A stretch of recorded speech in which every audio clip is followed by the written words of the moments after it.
is down to AI, maybe generative AI in particular. So lately, there's been a lot of concern about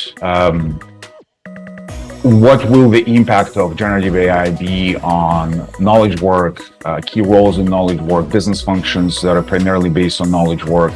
You know, there are companies whose entire business models are essentially based on that, if you think about professional services, but well beyond that. So I think, while the focus has been to a significant extent on automation and possible replacement, I think that focus has been, in a way, misplaced to some extent, right? I think what the challenge that is in front of all of us for the next 5, maybe 7, 10 years is how do we actually rethink the architecture of these business roles, processes, functions, and sometimes entire business models. And what I mean by architecture is, what are the tasks and processes that comprise, a particular architecture, how are they related, who's performing them, and so on and so forth. And so, in my experience, both managers at the middle level and senior managers do not necessarily have this ability to think in terms of architectures. They're extremely good at running the architectures that have been given to them, but thinking more holistically about how do we rethink, reshape the architecture. This is a competency that will need to be developed. And the second skill that I would like to point out, not maybe skill, but competency, is that this process will require a lot of experimentation. And once again, managers are not great in terms of thinking, how do we scope an experiment? What are the hypotheses that we need to be testing? How do we measure, the outcomes? What kind of data? What are the feasible ways of testing it, and so on and so forth? And again, I think this is the second competence that managers at all levels of the organization will need to develop moving forward. Let me answer that in 2 parts. One, the most common answer that I hear,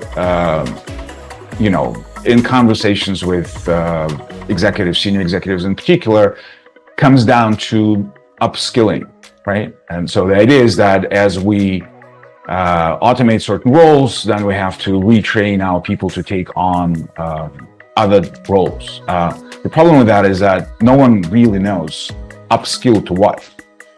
We're getting fairly clear evidence at this point in time as to what roles may be more at risk of automation. But to be honest, there's very little understanding concerning what the new roles will emerge in the future.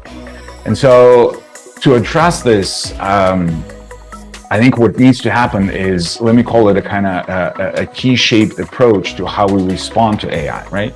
So most companies today essentially structure their response in terms of a couple or a few top-down pilots, right? So we want to see, what we need to do in customer service, or we want to see what we want to do in terms of software development. And so let's launch a couple of pilots.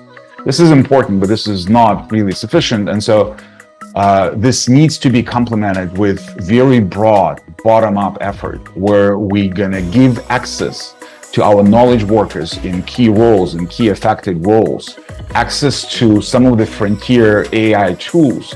And we're going to give them a lot of support in terms of how do you actually get going, with using these tools in your day-to-day work. How do you expand beyond some of the basic use cases, and so on and so forth? And we will empower and enable them to engage in this, literally day-to-day experimentation with us.